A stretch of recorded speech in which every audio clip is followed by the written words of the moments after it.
All right, guys, welcome back with First Team Fantasy. And today we are going to be going over the Monday night game and our waivers.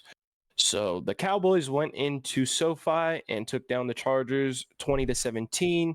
Over under was 51 in this one. That did not hit, and Dallas covered the 1.5 point spread. Dak Prescott probably had his best game to date. Yeah, he did. I know that one hurts, bud. 21 for 30, 272 yards, and a touchdown in the air. Was also the lead rusher for the team. Had 7 attempts for 40 yards and a touchdown, finishing with 24.9 fantasy points, making him the QB1 on the week. Crazy, right? We both say it. Yeah, crazy. Yeah, I mean, it's laughable. It was a bad week for quarterbacks. Mm-hmm. We didn't even see one hit 25, which is just insane. Yeah. Tony Pollard was piss poor on the ground, which lost me money. I'm going to be honest. I completely expect this Chargers team has been awful against the run. Tony Pollard has had big games on the ground. He's had over 100 rushing yards in a game this year. So I figured, hey, he might. No. 15 attempts, 30 yards. He is currently averaging the same amount of yards per carry as Ezekiel Elliott. Go figure. What saved his day was a 60-yard catch and run entirely. I mean, he would have had 5 other catches aside from that, but that was literally a 7-point play. He would have finished with 10, being very mediocre. Yet another week for Tony Pollard. But that's what Tony Pollard can do. We've seen him break out on the long runs, the long passes, and that's why you draft Tony Pollard. 6 for 7 for 80 yards, pass or receiving. You love to see that. Oh, yeah. 17 points. He could have. I don't know how he got caught by something. I thought Tony was a little bit faster than that, but it was still cool to see. You only saw Rico Dowdle get in there for 10 snaps, thankfully, for everybody who owns Tony Pollard. And I have a bone to pick with Mr. Michael Gallup. 4 catches was all I needed. Just 4. 10 opportunities you had. 10. Dropping. Open. Dropping touchdowns. Dropping first downs. Dropping easy passes. Dropping difficult passes. You throw it, he'll drop it. Yeah. Finished 3 for 10, 24 yards. 5.4 points. He was out there for 70% of the snaps. I was more interested in Michael Gallup than I was Brandon Cooks coming into this game. But I think my attitude has changed on that. Yeah. I think the Cowboys' attitude might change on that after going back and watching this tape. Brandon Cooks was 4 for 4. 36 yards and a touchdown, ran the ball 1 time for 14 yards.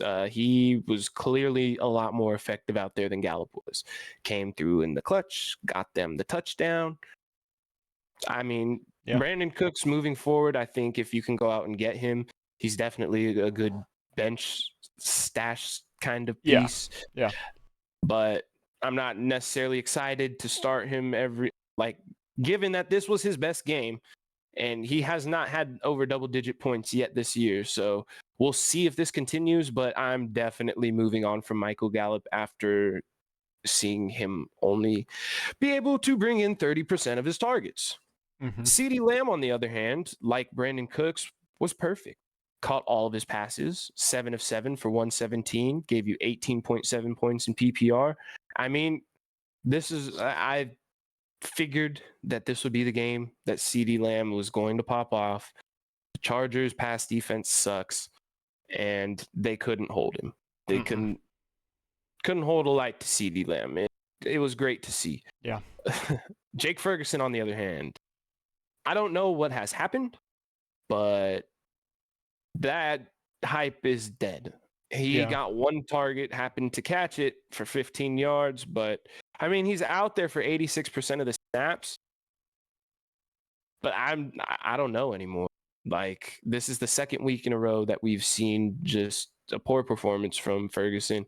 And, it's not your fault. You catch your only target for 15 yards. That's good on you. But just fantasy relevance, I think There's other tight end options that Oh, I yeah. would prefer at this Oh, yeah. point. Even Gerald Everett on the other side of the ball is garnering more targets than he is. Even Darnold Parham is happening to get more targets. And it's just disappointing. So it's really all I got for the Cowboys side of the ball, except for the fact that if that field goal would have been 11 yards longer. Stop. My friend, I'm sorry. He's referencing I got booted. Our 18-man guillotine, I'd made it up to this point. We were both still in it. Schiff, leading scorer, his team is thriving. I got booted this week. Yeah, if I would have got a 50-yard field goal instead of a 39-yard field goal, I'd still be alive. But it is what it is. Also started Baker over Dak, and that, that cost me. But, the one thing I want to touch on with the Cowboys is, yeah, I'm starting to lean towards Brandon Cooks. Michael Gallup had a horrible game. Only reason I'm going to be somewhat fair to him is there's no way he can do that bad again, right? I mean, at least he got 10. They kept throwing him the ball. He kept dropping it. But my whole thing is you got one guy who catches his end zone target and the other guy drops 2 of them. Yeah. If it's me, I'm going to move more towards the guy who is reliable rather than the guy who isn't able to hold in 7 of his 10 targets. Yeah, I mean, the only real reliable receiving threat is CeeDee Lamb. CeeDee Lamb. Lamb. Brandon Cooks is worth, looking at for that deep bench spot, but I still think Michael Gallup is worth looking at. He has the rapport with Dak. It's just it was a terrible game for him. A bit opinionated based on what he did, and he burned me, so I'm a little pissed off. Both of these are decent options to have on your bench compared to guys on other teams who don't happen to have as good of an offense as the Cowboys. Mm-hmm. It is just a bit concerning because we have seen multiple weeks where even CeeDee Lamb has not had a good game, where the defense has done a lot of the work. That doesn't necessarily seem to be the case anymore. The Cowboys defense in the past few games has not been anything close to dominant. So we'll see. They faced 2 good offenses in the Chargers and the Niners, but yeah, we'll see moving forward. Yeah, and then going to the Chargers side of the ball, I mean, the Cowboys defense only gave up 17 on a home road game because there were more Chargers fans in there than more Cowboy fans than Chargers. Not surprised Chargers by that. Never have a home game. Justin Herbert had a solid fantasy week, 22 of 37, 227 yards, 2 touchdowns, an interception, 6 rushes for 20 yards, 20.08 fantasy points, which made him the QB5. So a very solid fantasy week. We saw through the game, I honestly felt like Herbert had more than 6 rushes. It seemed like there were plenty of times there where were a lot of penalties in this game. A lot of plays got called back. Yeah. That's why the Cowboys did only give up 17 points. The reason I say that they weren't necessarily dominant, this game just felt ugly by both teams. For a large part of the game, they couldn't get in the end zone. I don't know. And then a lot of mistakes. In his first game back, Eckler, just like Pollard, struggled heavily on the ground. The Chargers could not get anything going. He had 14 carries for 27 yards. He saw 6 targets through the air, which we love about Eckler. 4 catches, 35 yards.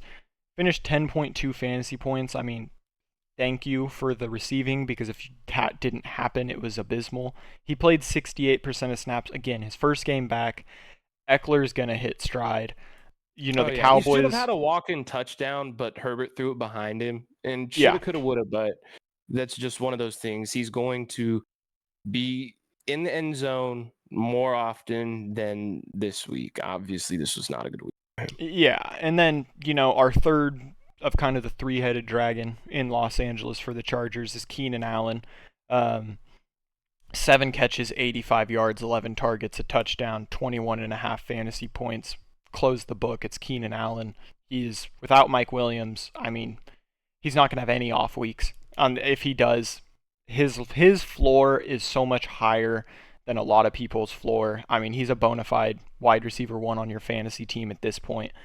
Josh Palmer is clearly the wide receiver 2 there.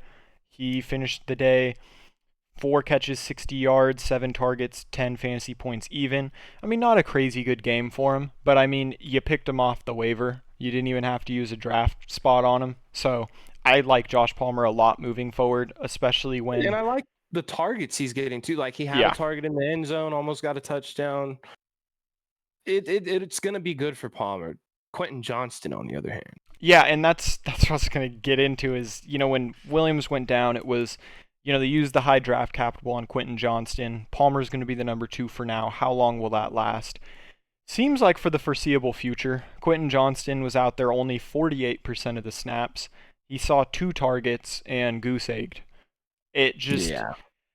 At this point, it's tough because he was getting drafted in fantasy drafts. If people held on to him, they saw Mike Williams go down, and they said, obviously, I got to hold on to him still. And at this point, you're in a very weird spot because you've held on to him for so long. If your fantasy team is capable and your wide receiver depth is deep enough to still hold him on your roster, go ahead, I guess. But it's just, I don't know. Even with Williams gone, we just haven't seen him even show that he's going to be a viable part of this offense. It almost just seems like with Mike Williams going down, we're kind of seeing more to the tight ends. Yeah, I'm honestly more willing to take a shot on any given week with Gerald Everett than I am rostering Quentin Johnston right now. It's just not there. No. I don't know what it is. Yeah, no, it has not been there. Gerald Everett finished this game 5 targets, caught 3 of them, only 16 yards, but got in the end zone. I mean, he is a red zone threat. We've seen, especially later in the season, last season, Herbert, there's games where he force feeds Everett. He's a good tight end. He's on a high-powered offense that kind of has that hole at that number 2 receiver being filled the best he can by Josh Palmer. You'd assume Gerald Everett's fantasy value is going to increase as the season goes on. Yeah. It's just the only thing that makes it hard with Everett is him and Parham. I don't know how much separation they seem to have, but 74% of the snaps for Gerald Everett, he's out there more. Yeah. So I don't hate it. Yeah. But yeah, Quentin Johnston is just disappointing right now, to say the very least. It's so... Especially where they drafted him. Yeah, it's so weird. Like, Smith and Ajigba is starting to get plugged in a little bit more. But, we're seeing, Quentin Johnston, Smith and Ajigba, just, it's so weird that they're not being used at all, really. And then you have, a Jordan... the most highly touted guys. Like, Jackson Smith and Ajigba, and before, the whole draft process, oh my God, it was... And they go to offenses that pass. They go to offenses that have success passing the ball. Then you have a Jordan Addison who, again, was highly touted as well. But he was used. Even when Jefferson was there, right away, he's getting involved. I just don't get why you use... Zay Flowers is already the wide receiver 1. Yeah, it's just... I don't know. I really don't have an answer as to why they're not being used. But as of now, Quentin Johnston, he's just not. But that's not really rosterable unless you're in a deep, a dynasty, obviously. Otherwise, no. Yeah, but that's all I had for this game. If you want to take us into our waiver wire. Good Lord. The waivers this week are, I'm going to be honest, it's kind of ugly. Yeah, I mean, you're missing Joe Burrow this week. So that, obviously, whoever has Joe Burrow, you're going to need a quarterback. You're not starting Ryan Tannehill ever, so you're not really missing out there. Mm-hmm. We went over who are the other 2 teams again. We had the Texans, so CJ Stroud, and who is the final team on bye this week? The Cowboys. Yeah. So you won't have that. Yeah. Now, I know it's the hardest part about this is the guys that I want to bring up have had opportunities in good matchups. So it makes it hard for me to sit here and be like, I like them because I like this matchup. And I've liked the matchups before. Like I could say, you could go and say the same thing with Geno Smith. He goes to play the Arizona Cardinals this week. I liked his matchups against the Giants, the Bengals. The only good game he's really had this year is against the Lions, which, they go into overtime. He had 23 points. Outside of that, his best week, his only 16.4 against the Panthers, and this past week against the Bengals, 12.9. Yeah. And they're playing at home against the Cardinals, but after seeing what the Cardinals, how they were able to kind of stifle Matt Stafford last week, and just knowing that the Seahawks have a good running back to lean on in Ken Walker, it makes it a little hard for me to suggest. I'd say Brock Purdy against the Vikings, but Brock Purdy's rostered in 84% of leagues. So it's going to be kind of ugly. But I really do think my best options to recommend this week are Derek Carr against the Jaguars. Derek Carr. And Jordan Love against the Broncos. And it's hard. Jordan Love, I know, is coming off of a poor performance against the Raiders, but you have to remember the Raiders have been good against the pass. The only reason Justin Herbert had a decent week against them was because he got that rushing touchdown. Yeah. You have to keep it in mind. This is not the same Raiders team that was last year. Thinking that these are the same teams is going to end up causing you to make bad decisions, and it's just not what it is. I know that Denver was able to limit the Kansas City Chiefs, but I honestly believe that this Denver team isn't going anywhere positive. They're talking about trading a lot of their pieces. So I really think Jordan Love can come out and have a good day. It is in Denver, so, it might be difficult. But going to Derek Carr, plays at home against Jacksonville. Yes, we saw Jacksonville's defense pick off Gardner Minshew 3 times. I do not believe that Gardner Minshew is as good as Derek Carr. And I also believe that with Chris Olave, Derek Carr's number one, his shoulder is getting better. Chris Olave and Derek Carr have been getting more on the same page.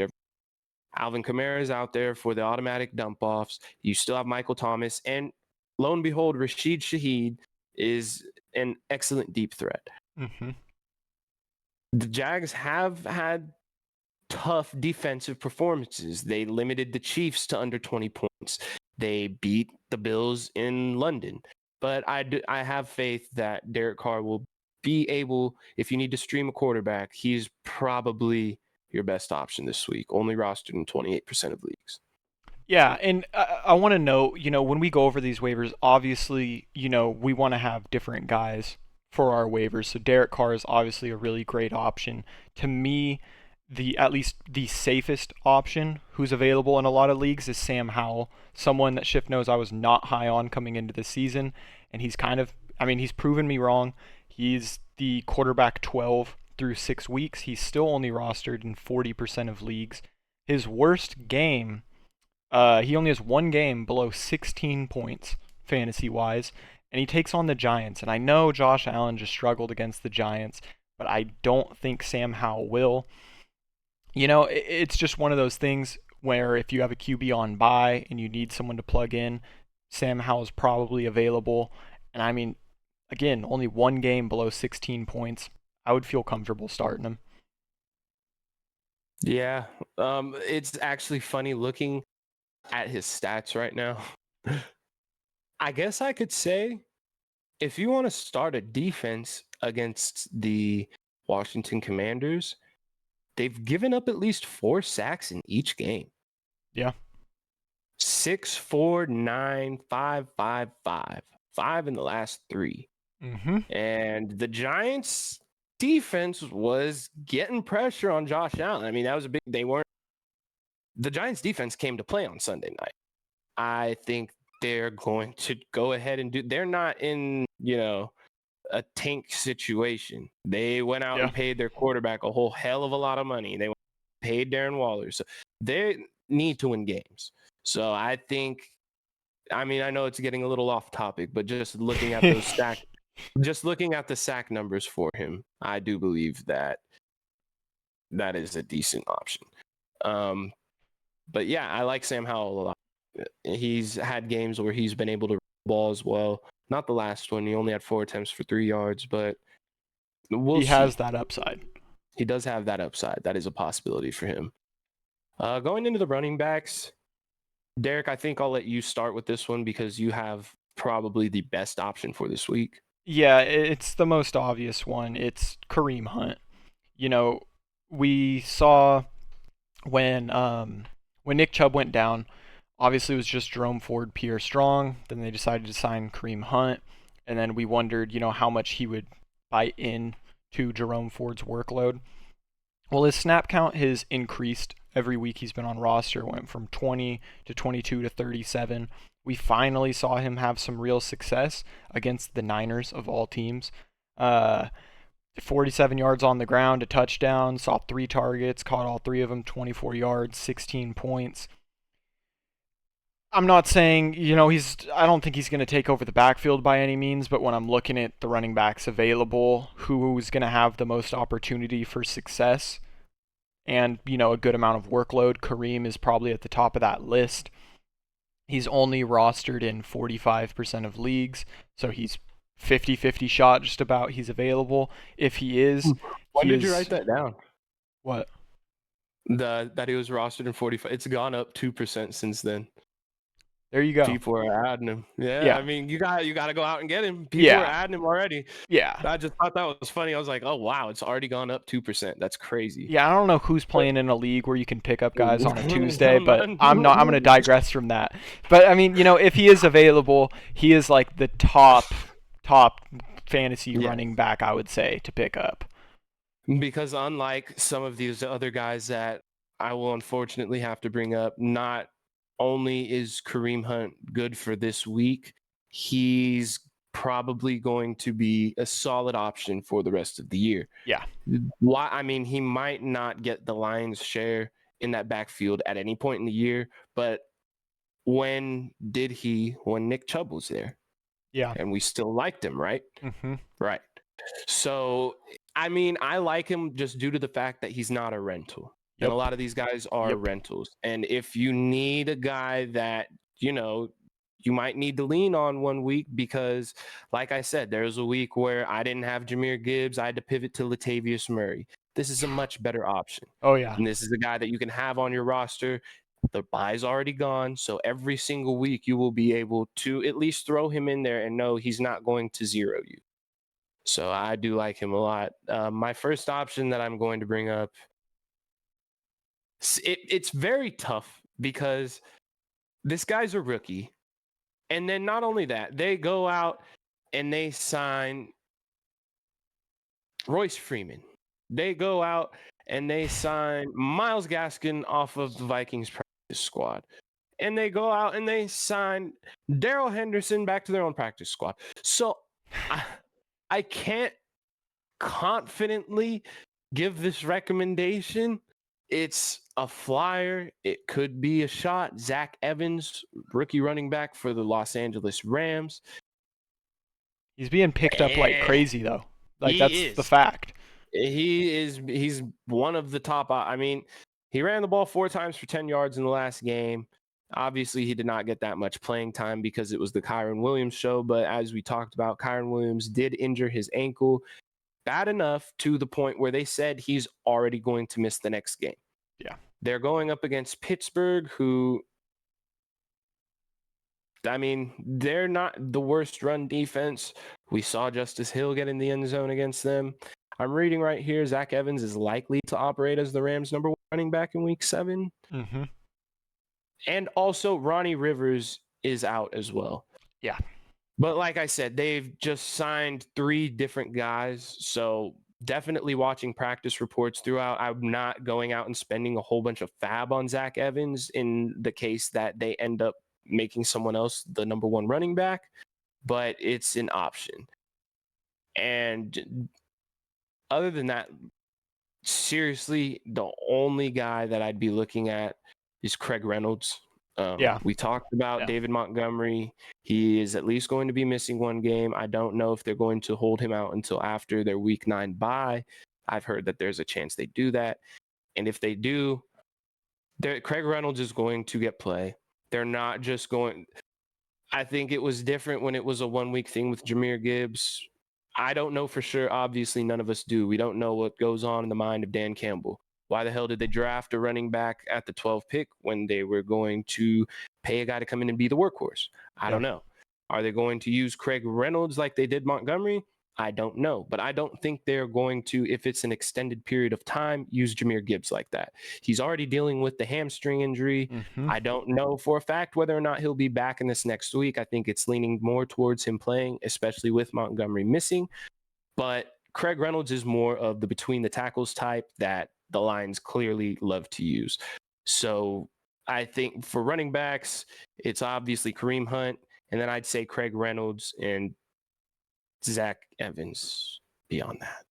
Yeah, no, I mean that's really, it's tough. And a lot of these guys, the reason we have Kareem so high is because, like Schiff said, he's not a short-term rental.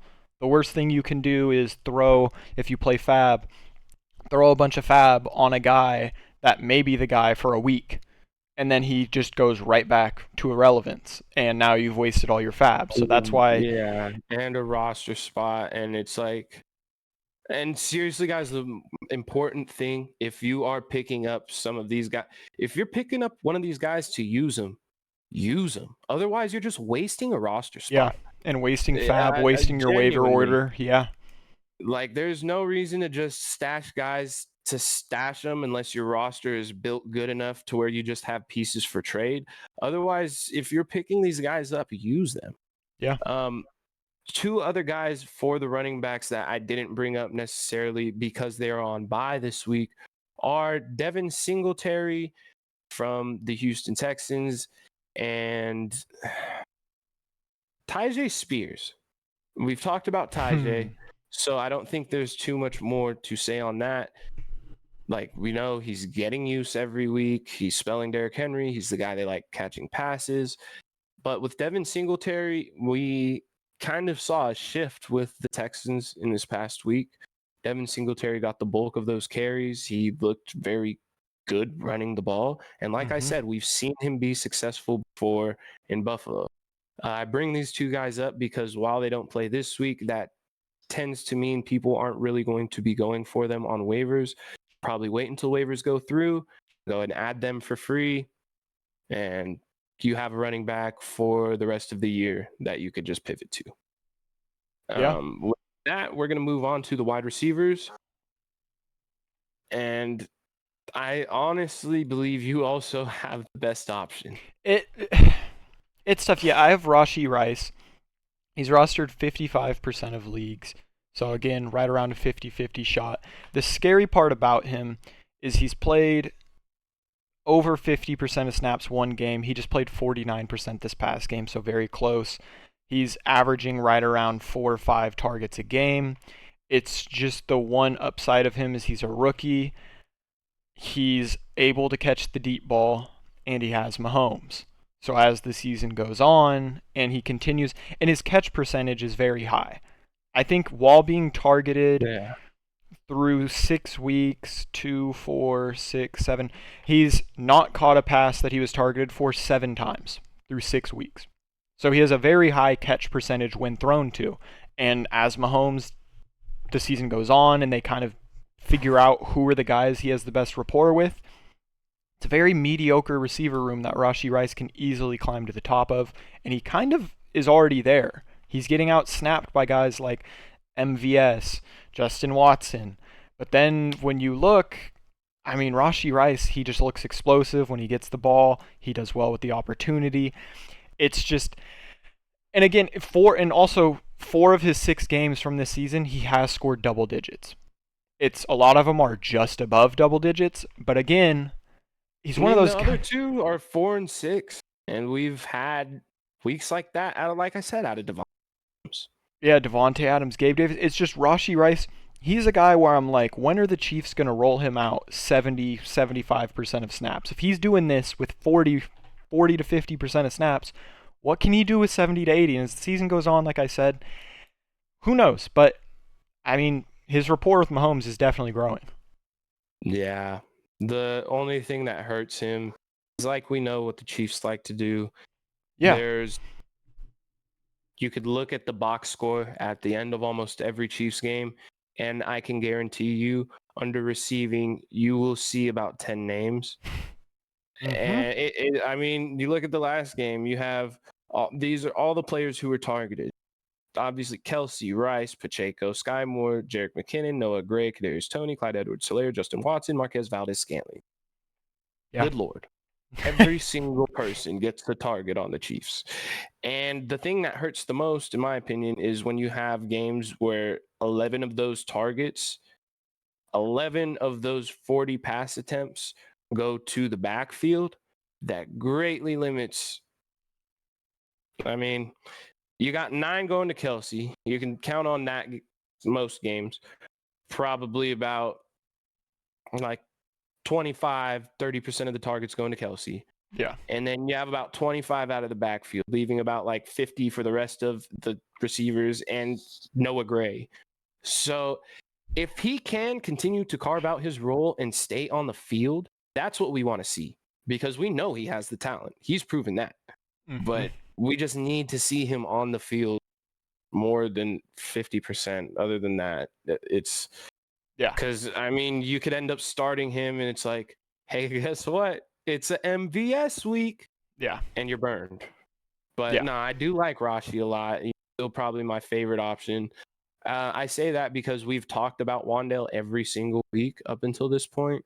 So, I mean, he's still only rostered in 29% of leagues. You know how we feel about him. If he's there, I mean, I don't hate the grab. It's at this point, you might as well just go out and get him. Each of the games he's played, 6, 9.7, 6.9, 14. He's not going to zero you. You know, he's gotten 5, 6, 6, and 8 targets. Mm-hmm. They are genuinely or generally going to be close to the line of scrimmage. But like I said, if you're playing in a PPR, half PPR format, it still has some more. The last guy I kind of wanted to, and the other one, Darius Slayton, and that's kind of along the same lines on the same team. Mm-hmm. Kendrick Bourne, another guy we could bring up and talk about very quickly, just because he is, at this point, the de facto wide receiver 1 on the Patriots. What that's worth, I don't know. But I think he had a really good first game and then a really good this recent game. And then in between, it's like... In between, it's 6.9, 8.6, 5.6, 6.3. But that, it comes with the Patriots offense. I mean... Yeah. And this week they play the Bills. So this is not a week I'm excited to... That's what, like, I just want to touch on him quickly. But after that, it's Miami, Washington, and Indianapolis. So... if you want to pick him up this week and stash him for those weeks, then I don't mind that. But please don't play him against the Bills. Please. Yeah. And then my final guy is Rashid Shaheed. That's the guy that I really think at least deserves a roster spot. If not, he's a good spot start just due to the fact he's pretty boomer busts. His lowest game is 4.8 points, only got 2 targets, 2 catches, 28 yards in that one. But, I mean, let's see. Yeah, he's like an upgraded Marvin Mims. He's a guy that, catches that deep ball on a bit more consistent basis. Yeah, we're at least seeing most of his games. He's had one game where he was on the field less than 50%, and that was 49%. In that game, he still got 10 points. This most recent one, he only caught 2 of his 6 targets, but was 85 yards and a touchdown, giving him 18.3 fantasy points. And that's who he is. He is the deep threat, but we know Derek Carr likes to throw it, and he's good at throwing it. So he's got, even this week against Jacksonville, if you need, you're missing T. Higgins, you're missing DeAndre Hopkins, Jamar Chase, CeeDee Lamb, so on and so forth. Not a guy I hate. No. And only rostered in 28% of leagues, so. Yeah, no, absolutely. And to finish it, the tight end I have, and we've talked about him, but I'm going to give him his formal flowers, is Jonnu Smith. Guys, he's rostered 24% of leagues. He is the tight end 9 and he gave you a zero targets week 1. Since week 1, 6 targets, 8 targets, 6, 7, and 5. 8.7, 8.7, 15.5, 10.7, 13.6. It's what it is. He's the tight end 9, which means if you're playing in a 10-man, he should be starting on one of the teams. And that's, again, with a 0 week 1. It's tough, but when I'm looking at guys like Njoku, people like that, I like them, but just at this point, Jonnu Smith is here to stay. At least it seems that way. I like his pickup. He's got 3 consecutive double-digit weeks. I mean, say what you want. If the Falcons can continue to pass the ball with even somewhat of a success, he's worth rostering at the very least. Yeah, it's weird. It's ugly and to weird. say, especially since he's the number 2 tight end on his team. But this, yes, guys, is the point that we have reached. When you don't have any receiving threats, you have Drake London, Mac Hollins is okay, former Raider, nothing but respect for him. But when you don't have receiving threats, you're going to see the tight ends get work. And we're seeing it. Yeah. For my tight end, I hate to go back to, but Pat Freiermuth. As far it genuinely pains me, but just looking at the options that are out there this week, Freiermuth's rostered in 53% of leagues. I mean, you have Zach Ertz against Seattle. If he's out there, rostered in 59%, but we did talk about how this week I'm less comfortable playing a Arizona tight end just due to the fact that I don't know which one they're moving towards, because every week up until this past one, and he didn't get hurt. No. He did not get hurt. Every other week, he's over 50% of snaps. Until this final week, I'm guessing, Zach Ertz, 32 years old. They drafted Trey McBride for a reason. I'm guessing this is the plan that they had all along, and maybe now we're starting to see it in effect. But I just don't know, and there's no way to know that, and I'm not going to suggest you start one of them not knowing that. You could end up taking a chance on one of them and hitting the lotto, but that is a risk I don't know if I'm willing to take. If you want to go out and roster Trey McBride and see how he does this week, by all means, go ahead. But honestly, I think I got to go Michael Mayer. Yeah, he's on the up and up. He absolutely is. Just looking he looks good. From the start of this year, he goes week 1 for his snaps 49%, 47, 51, 66, 81. The game that he's on the field for 81 snaps, he gets 6 targets, 5 catches for 75 yards. Yeah. Now, they're playing Chicago. You would hope. I like this matchup. I don't think there are many other options out there that are too great. Like Dalton Kincaid and Dawson Knox, as we talked about, it's too hard when there's 2 tight ends that don't necessarily get targeted that heavily. Mm-hmm. I've talked about Kylan Granson from Tennessee, from Indianapolis. Mm-hmm. He plays the Cleveland Browns this week. We have the same issue with the Arizona tight ends that we just talked about. Hunter Henry plays Buffalo this week. The matchups are ugly. Gerald Everett plays Kansas City. That's not a very inviting matchup. It's a wasteland. It genuinely is. And I just think my favorite option of all of these, aside from Jonnu Smith, that's the clear-cut number 1, Michael Mayer. Yeah. I just think he's stepping into his role. He's doing it well. His snaps are rising. Everything is on the up and up for him. And that's what they drafted him for. They did not draft him to be outsnapped by Austin Hooper. No. So I think he's moving in the right direction, and he has probably the best matchup for available tight ends this week. Yeah. Just wanted to touch on some of the defenses that might be available that I kind of like this week. The Browns. The Cowboys are out. The Titans are out. Those are two defenses that have been pretty good. The Cleveland Browns, they play at Indianapolis. The Rams play Pittsburgh, and that offense has not been very good. Seattle's playing Arizona, another decent one. That could be a good one. And like I said, it's kind of a reach, but after their game against the Bills, I really don't hate it, especially given all of the sacks that the Commanders have given up this year. Oh, yeah. The New York Giants. Yeah. And hell, if you want to roll the Pittsburgh Steelers against the Rams, I don't hate that either. No. But yeah, I think that, never will we talk about kickers to a full extent where that's pretty much, you're taking a gamble every week, because you could have a surefire guy like Justin Tucker one week get you 2 points, and that's just the way it goes.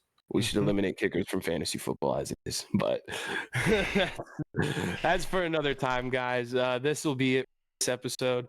Thank you once again for joining us and for all the support and all the views. Please come back every time with questions, comments, anything you might have for us. Derek, if you got anything else? Take more reps with the first team.